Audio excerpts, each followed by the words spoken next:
everyone! This is a birthday Q&A, kind of. This year I'm turning 22.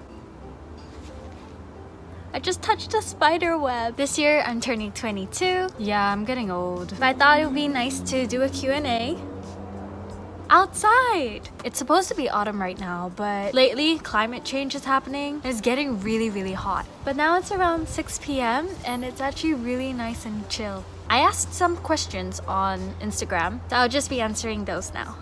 First question is, if you could be any animal, what would you be? I will be something that flies or something that swims, but like a predator, you know? So if I wanted to fly, I'll probably be like a hawk or an eagle or a falcon, something that can soar and have really good eyesight to like look down below.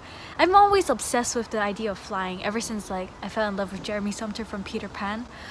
Oh my gosh. And I used to have dreams where I would just fly, and those were my favorite kind of dreams. I was a sea creature, however, I would want something that can swim very fast and make people happy, so maybe a dolphin or something. I don't know. Next. This question is from my good friend Zach. Who amongst your friends would you date now? Wouldn't you like to know? I have a lot of really attractive and really kind-hearted friends. I think what I would look for in a partner is loyal. Number 2, if you're fun. I like extroverted people, but people who can also listen. I like somebody who can take care of me. If they play an instrument, can sing or can dance, oh my gosh, that's great. If you're not artistic, that is fine. Just play basketball. Who was your first crush? First crush was a boy in my primary school. His name was... Nah, I shouldn't say it. But he was really cool. He had 2 older brothers. I used to chase him around the playground area because apparently, you know, tag is how you show your affection. So if you see a boy you like, I'm the type of girl that when I was younger, if I saw a boy I like, I'll bully them, or I'll be like hitting them or yelling at them. Yeah, I was quite abusive. Not anymore. If I see a guy I like, I run. What age is your ideal age to get married? For me, I think I'd like to know the person a bit more, at least for like 4 years before I even consider getting married to them. But I think ideal age would be like 27 to 30, around there. Next questions. Next question is from Jasper. Are you planning to stay in the UK or move back to Malaysia? Well, ideally, I would want to find a job in the UK, but it's quite hard for my industry because they don't sponsor working visas for fresh graduates who are going into the video game film industry at all. If I go back to Malaysia though, my options are also quite limited because I'm a media student and video game industry isn't as developed, or the film industry, or the theater industry. But you know what? I'm planning to trust God. I'm just gonna go with the flow. I'll take whatever happens. Which countries did you live in? Malaysia and England. I was born in London, but I've lived in Penang almost my entire life. I visited a lot of countries when I was younger though. All the European countries, a lot of Asian countries like Korea, Japan, China. What does it feel like to be a Malaysian in London? Well, I thought we were the ethnic minority. We're not. Like the Malaysian stock in Warwick was like 500 Malaysian. It's like a home away from home, as cheesy as it sounds. London is so diverse. I don't feel out of place here. I mix well with both the Angmos and Malaysians. What are your plans for after London? I like to find a freelance job that allows me to travel the world, but since it's COVID, I probably can't do that. But still freelance work. I don't think I do well with tight schedules, or in an office or at a desk. I like to have my own schedule. I love to travel as I work. I want to develop this YouTube channel. I want to do my podcast. I want to do more acting. I want to write scripts so that I can act with my friends. But my friends are all in the UK. Tips for budgeting in London, UK. If you're staying in London, it's hella expensive. For groceries, I'll spend less than 20 quid. And you can buy a lot for 20 quid for groceries. When I go out during the day, one meal will probably already cost you like less than 20 quid and above. When you have a lot of friends and a lot of social gatherings and you have FOMO like me and you don't want to miss out, well then you tend to go out quite a bit. So I'll try to cook at home when I am studying. Dissertation. I tell myself that I can only go out like 3 times going out to eat. That adds up to Yeah, I can't do math, but sometimes it goes to like 50 to 80 quid per week, and that is not ideal because rent would probably be like 800 pounds. What's the biggest thing I miss about Malaysia while living in London and vice versa? Biggest thing I miss about Malaysia is probably the food and the AC. I came back during summer. It is so hot here. And when I am in Malaysia, what I miss about London is my freedom. The freedom to go wherever I want, however I want, meet people, and it's so easy to do it. I also miss the London weather. I love the cold. What is your daily routine in London during this pandemic? Daily routine. Routine. Usually I'll sleep at... Should I say this? My parents are gonna watch this.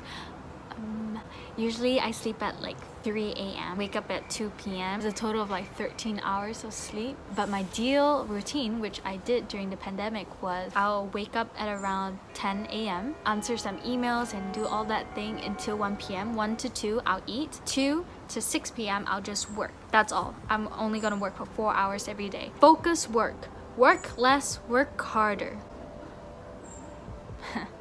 But hey, I'm a girl who can write 5,000 words in a day, so I guess it works for me. From 6 to 7, I'll get to watch YouTube again. I'm a YouTube girl. I love watching Netflix and shows. And then from 7 to 8, I'll eat dinner. And then after 8 is when I'll usually meet my friends because that's when they're free to go out and when we can go out. We'll go to the hawker stores, take some pictures, we'll go eat a lot, yada yada yada. Where is my favorite hangout spot in the UK?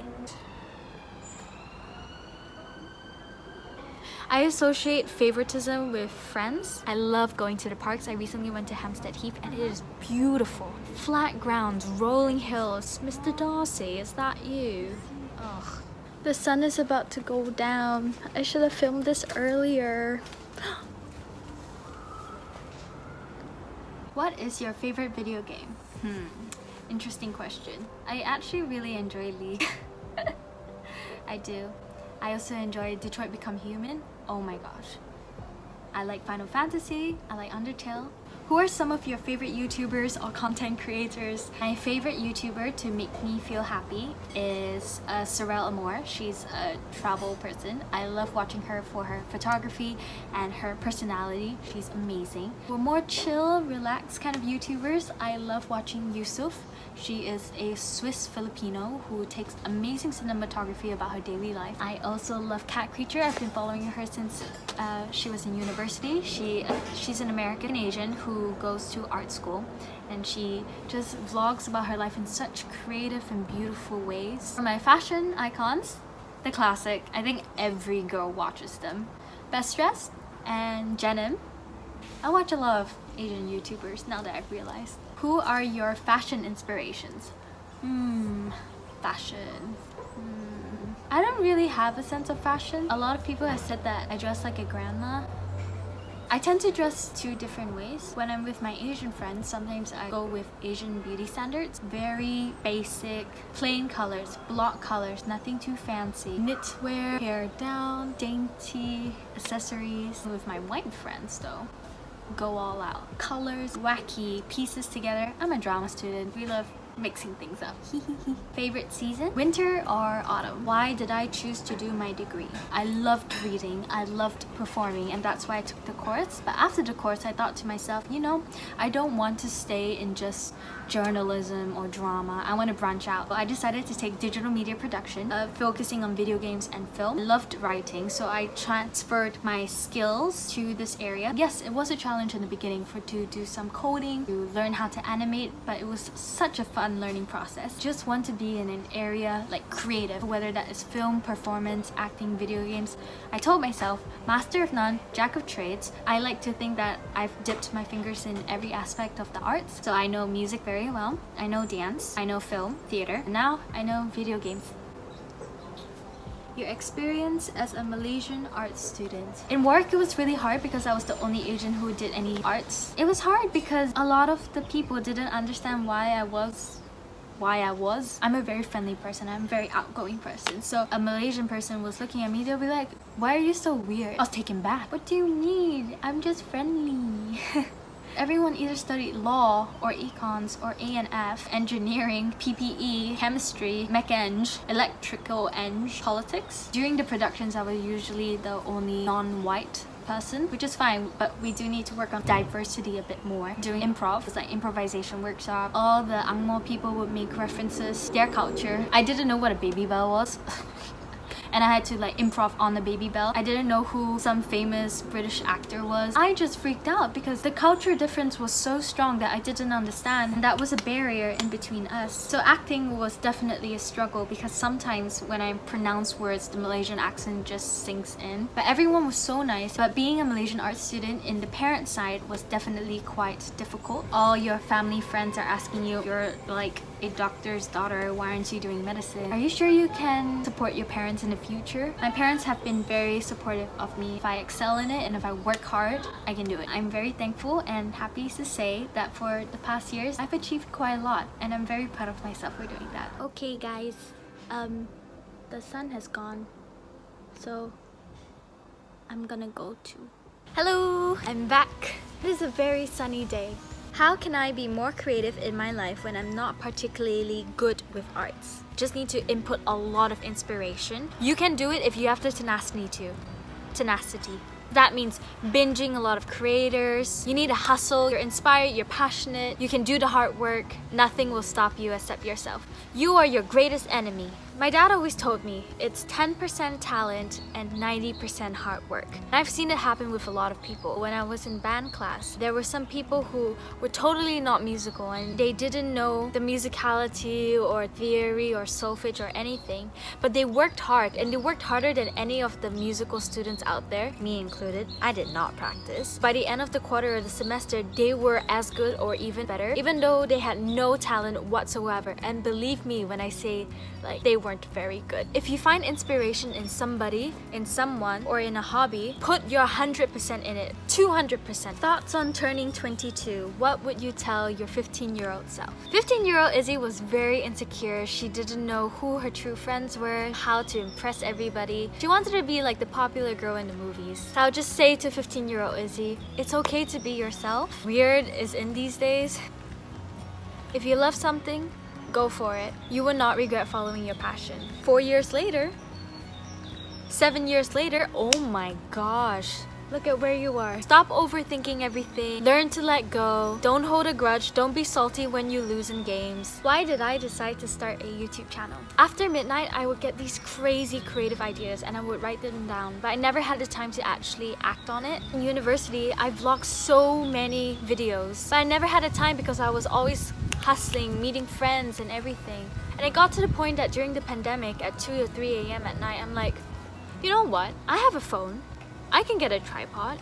I like to think that I have a cool personality. I have worldviews that I want to share. So I wanted to document my life creatively to let other Asian girls out there, or just people in general, to know that, hey, this is what life is in the arts. What do you love most about what you do? I think for theater, it's the fact that I won't be judged for being the role which I am. Throughout high school and throughout uni, I've always tried to put myself into a typecast or a stereotype that other people can recognize, and they'll be like, oh, this is Izzy, she is blank, blank, blank, blank, blank, blank, blank, blank. And on stage, what I love is that I could be a really mean person, dramatic, flirtatious person. So I think it's just acceptance for being who I am on stage.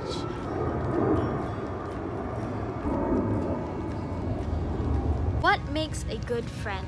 They'll be there for you no matter what, and sometimes they will prioritize you over them. It doesn't even have to be a huge sacrifice. It could just be their time, be a listening ear. They accept you for being who you are and won't judge you. And number 3, somebody who isn't afraid to tell you, hey Iz, that's not right. Somebody who gives me their honest opinion. I think that's the end of the questions. 21 questions for my 22-year-old self.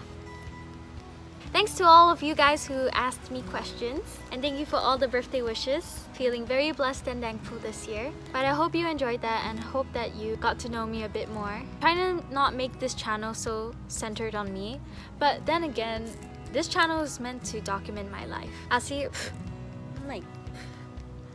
you next time then. Bye! Log out.